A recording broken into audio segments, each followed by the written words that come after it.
up guys, and welcome back to my channel. So for today's video, I'm so excited because I'm going to be sharing with you some of my #1 tips and tricks how to get flawless foundation. This question gets asked to me all the time. Like literally my Instagram DMs are flooded. I get asked in person all the time. So that goes to show you, like, it's literally, it looks so good in person, and I'm so glad that I finally figured out what works best for me. So hopefully by the end of this video, you will have some new tips and tricks that you can try to use to get flawless foundation. So if you'd like to see how I achieve this, then just keep on watching because we're gonna get started. So first and foremost, when we're talking about flawless foundation, step #1 is, I think, often overlooked, but that is to prep your skin. And what I mean by that is, don't just like wake up and then put your makeup on. That's a big no-no, and what you need to be doing is making sure that you are, one, washing your face, but also moisturizing your face beforehand. Typically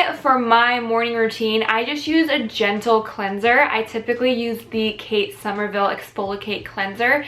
It adds the tiniest bit of exfoliation, but without having all of those harsh, like really intense, gritty exfoliators. You get what I'm saying? Basically, I use that, and then I will moisturize my face with a light moisturizer because I do have oily skin, and I try to have my moisturizer just stay on this part of my face, and I avoid my T-zone since I get pretty oily. That is how I prep my skin. It is so important because when you wake up, you have a ton of oil on your skin and a bunch of dead skin cell particles that you can't see. So that's going to create extra texture for your skin. So you want to make sure that you are prepping your skin by washing your face and moisturizing before you start your makeup. The second step is one that is a hidden freaking gem. I'm gonna blow your mind. So that is to remove the peach fuzz and the hair on your face. You will not believe how your foundation is going to sit on your skin when you remove that. And so I have two tools that I typically use. One is the Contour Kinetic Smooth Hair Remover. The great part about this thing is that it's just battery operated. You can turn it on and rub it on your face in nice, slow, smooth circles, and it helps remove all of that hair on your face.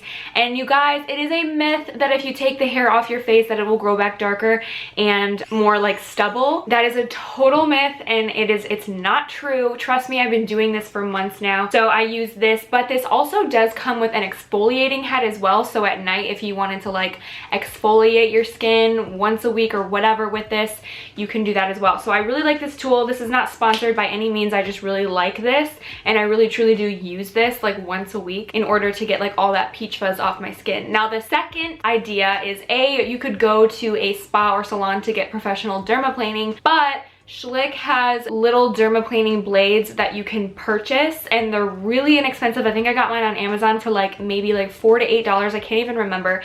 And you will be amazed at all the dead skin cell and peach fuzz that you remove from your skin by using this. Now I'd be very careful to use this. Don't use this every day because that's too much exfoliation, and make sure that I try to use it maybe like twice a month, if that, maybe once a month, because you don't want to dermaplane your skin too much. And also, if you're going to be doing this, make sure to use an SPF if you're going to be out in the sun, because you've literally gotten rid of a nice layer of skin and dead skin cells that are protecting, and now you have a fresh layer of skin, and you just want to make sure that you are putting on some kind of protectant. So you will be amazed. I want to show you how I do it, and make sure to avoid any breakouts on your face, and make sure that you're being very careful and gentle, small little movements. And look at how much dead skin and hair came off on the blade. It's ridiculous. This is a step that like I don't think many people know about, but my skin and foundation look amazing after doing this. So the next step to think about is priming, and I think the advice I'm about to give you is going to be completely opposite of what either you've been told or you've been doing, and that is that you do not always need a primer. In fact, I would have to say that more often than not, you don't need to use a primer. And my reasoning for this is because if you prep the skin well enough before doing your foundation, you're not going to need a primer. Primers can help actually make the foundation cakier, especially if you're not using the correct primers. So I feel like especially people with like normal to dry skin, you just need to make sure that your skin is prepped and moisturized enough, and your foundation should stay no matter what. When it comes to having oily skin, that's when I suggest using some kind of primer that's going to help keep your oils at bay. So I have very oily skin, and if I ever use a primer, I only focus it in my T-zone areas, which is on your forehead, around your nose and your cheeks, and then just on the chin a little bit, because I have super oily skin, and girl, I mean super. So I need to make sure that I'm using some kind of oil controlling primer. So my two favorite primers, I've talked about them a ton on my channel before, but they are the Pores No More Dr. Brandt primer and the Becca Ever Matte Poreless primer, and I like both of them equally. They are very different in the way that the formula feels. So some days when I want a little bit extra of that mattifying, I kind of actually go for the Becca Ever Matte, but on days when it's just like a normal day, I'm doing my normal foundation routine and I want something that feels a little bit more comfortable, I go with the Pores No More from Dr. Brandt. So we're gonna go with the Pores No More from Dr. Brandt today. So this just has like a little pump, so I just take one pump out of it, kind of rub it together on my fingers, and I place it in the areas that I need to focus on and nowhere else, because all I need to worry about is covering just the texture and the pores in this area. So I do use my fingers to really pat it in there. Sometimes the pump can be too much too, so really it just depends on your skin and how much surface area you have on your face. I do not put this primer all over my face, you can see, because I don't need it there. I've already moisturized. I've got a great layer going for the foundation to lay on top of, so I don't need to add extra product and like cake up my face like that. This next step is a step that you may be skipping in your routine, and it's really important to think about this step, especially if you have acne prone skin like I do. So you can see I have some pimples going out on my face, I have a little bit of scarring over here, and I really want my foundation to be completely full coverage, covering all my problems to make everything look flawless as always. So what I usually do, it's a little secret I have mentioned in a few of my videos, but I take a concealer. So I usually use the Doll 10 Hydrolux concealer. I like this because it's not super drying, it has a great coverage, and it feels good on my skin. And this is in their shade Light. So I take that and I just sort of, I'll take my finger and I will pat it on top of those problem areas. So I have a lot of hormonal issues going on over there. I'm noticing some breakouts up here, and obviously I have a little bit of scarring on this cheek over here. So I usually just kind of take that and I pat with my finger around the area. I don't use a tool for this one because I feel like sometimes when you use a tool to pat out this concealer, especially when you want full coverage, it actually ends up picking up a lot of the product and taking it away. And like, I know you guys have been there where you're like, man, I feel like I've covered this area a million times and it keeps just taking away that product. And that's just because a lot of the times tools pick up product and spread it around, especially a sponge. That's what they're supposed to do. That's why they work better for foundation and things like that. So I'm just using my finger to pat around to keep that coverage on those areas, but also have it blended out. That is a step that not everyone has to do. Some people are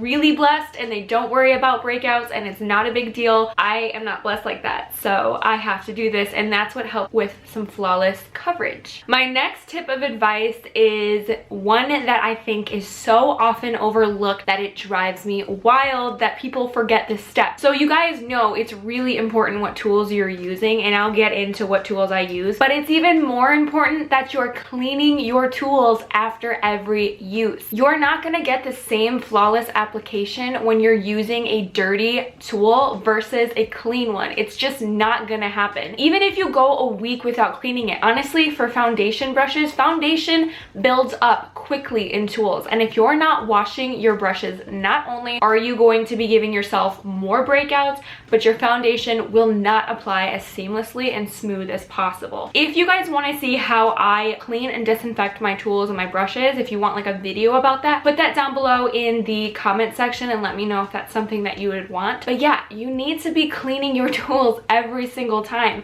Your sponges need to be washed before every use. Your brushes should be washed after so that the next day they're dry for the next use. It literally takes like 30 seconds to do it, and you will see a huge difference if you start doing it. If you're not already doing that, you you need to start today. So I think in my Holy Grail video, I already talked about which tools and brushes I like to use for foundation, but I will kind of give you an idea. So I love using a beauty sponge for application. They're incredible. Not all beauty sponges are created the same, so I'm gonna put a list down in the description of my absolute favorite sponges to use. Today I have my Prctk blending sponge, and as for brushes, my absolute favorite foundation brush of all time is my Doll 10 number 9 foundation brush. I just think this gives the smoothest and most beautiful airbrushed application. So I really like to use this to apply, and then if I feel like I need to blend out some areas, I'll take my sponge. It's damp now. Make sure your sponges are damp because yes, they perform totally differently if it's dry versus damp. You need to be doing that. So I'm going to apply my foundation and I'll show you how I do that. I'm also considering doing a top foundations for my top favorite foundations. So if you want to see a video about that, please put that in the comments down below because I'm always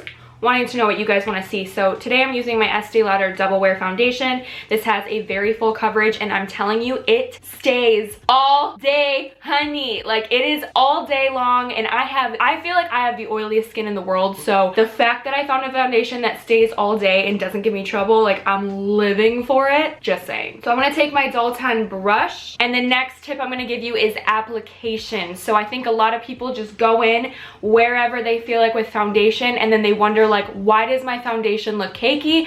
And that is because you should be starting on the outer perimeter of your face and working into the center where it tends to get cakey. So I always start on the outer perimeter, and once I feel like that is all done, whatever's left on the brush is how I will blend it into the center, because that will help from getting it cakey in the middle. I always used to make the mistake of starting in the center of my face, and I wondered why the heck it was cakey, and this technique has saved lives, people. Also, this should not have to be said, but make sure you're blending your foundation into your neck. Brushes help so well for that, but please, dear God, blend your foundation, people. So now moving on, we have one layer on, and when I feel like I have extra breakouts, what I'll do is instead of adding an entire new layer of foundation to my skin, that's again how you're gonna get really cakey, is I only add it to the areas where are my troubled areas. Typically, you know, along the jawline, over here, because of hormones, those are fun. I just kind of add it. That's where I tend to break out the most. So I only add coverage where it's needed. I don't add coverage to places that are already perfect and don't need that crazy caked on foundation. So now one of the final tips that I can offer you is something you may not be doing, and it's so freaking important for getting your foundation to last all day as well as look airbrushed, and that is to set your makeup. So I have two ways that I set my makeup. The first is using a translucent powder to just set all over the foundation to make sure that it stays in place. The point of a translucent powder is to make the skin look kind of airbrushed, but also it creates a barrier that the oils have to get through. So not only do your oils have to get through your pore filling primer, your foundation, but then they have to get through the layer of translucent powder in order for them to rise to the surface. So it just creates another barrier to keep your oils at bay. So I use the Ben Nye translucent powder, and I take my blending sponge and I just kind of press it under the eyes. I usually keep the setting powder only around my T-zone because I don't need to like mattify my entire face. I do want like a little bit of natural shine to come through. So I just take that powder and I just press it over top of all of the areas that we would have put the primer, and using a damp sponge really just sets the effect to get it to look more airbrushed. So I'm gonna finish the rest of my makeup and then we will follow up with the final step of how to get flawless foundation. So my last and final tip for flawless foundation is one that I think most of you know of or heard of, and probably a lot of you do, but that is a setting spray. And listen, I know how much I overlooked setting sprays when I first started like hearing a ton about them, and I just thought there's no way it's a ploy, there's no way that they make any difference. And honey, I was wrong, because I decided to try out what my favorite setting spray is because I heard so much about it and I didn't see much of a difference, and then I went without using it and I was like, holy crap, I was so wrong. So my favorite setting spray to use is the Urban Decay All Nighter. I am telling you, if you use it and you don't see any changes, but then you go to not using it, you'll be like, holy crap. So setting sprays basically aren't going to prevent too much from oil coming through. They will provide a slight barrier, but what they do is keep your foundation on all day long. So literally from the minute you're finished putting your foundation on and you spray it till the minute you come home for the end of the day, your makeup will still be there. I mean, I can literally sleep in my makeup when I have this on and I wake up and it's perfect. Don't sleep in your makeup though. That's just a terrible bit of advice. Anyways, I mean, you could literally, you know the saying, like, you take them swimming on the first date type of thing. Like, that is exactly what this setting spray does. So what I do is I just kind of like douse my face in it. I know it says only like 2 to 3 pumps, but honey, I want to be set for the day. So I think it's so important to use a setting spray to set your makeup and keep it on all day. It does make a difference, and the type of setting spray that you use makes a difference. And personally, I've tried many, and Urban Decay's All Nighter setting spray is where it's at. So that's it for my flawless foundation routine. I hope that in some way I gave you some helpful hints and tips and hacks on how to get your best flawless foundation. Make sure that if you're not already, to hit that subscribe button down below, as well as the little bell icon, so that you're notified every time I upload a new video. Give this video a like if you enjoyed some of these tips or tricks, or if you got some new information you didn't know about. Thank you guys so much for watching, and I'll see you next time.